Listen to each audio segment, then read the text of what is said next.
Hello বন্ধুরা, তো তোমরা সবাই কেমন আছো? এত গরম পড়ছে, তো বলার মতন না, প্রচুর গরম পড়ছে। যতই চান করি আর যা করি ঘেমে একাকার হয়ে যাচ্ছি। তো তোমরা সবাই ভালো আছো, আশা করি আমিও ভালো আছি।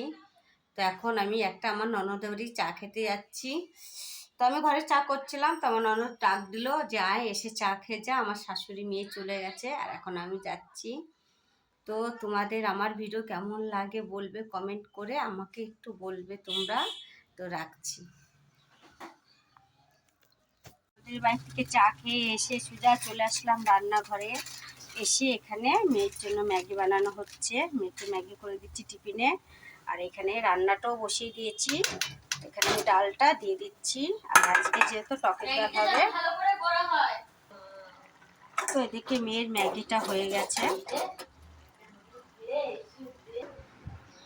তো এই যে আমার মেয়ে এখানে বসে আছে, আর এই যে হচ্ছে আমার একটা নাতি হয়। আর ম্যাগি খাবে তুমি? ম্যাগি নাও, এই যে ম্যাগি হয়ে গেছে।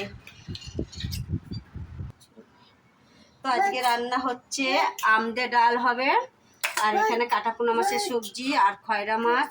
খয়রা মাছ আমি ধুয়ে নুন মাখিয়ে রেখেছি, হলুদ মাখানো হয়নি। আর এখানে হচ্ছে কাটাপোনা মাছ, আর এখানে চালটা ভিজিয়ে রাখা হয়েছে। আর খয়রা মাছটা হবে ডাটা দিয়ে আর জিরে, কালো জিরে বাটা দিয়ে। আর এখানে আমি ভাতের জলটা নিয়ে নিয়েছি। তো আমার রান্না এবার আমি শুরু করে দেবো রান্নাটা।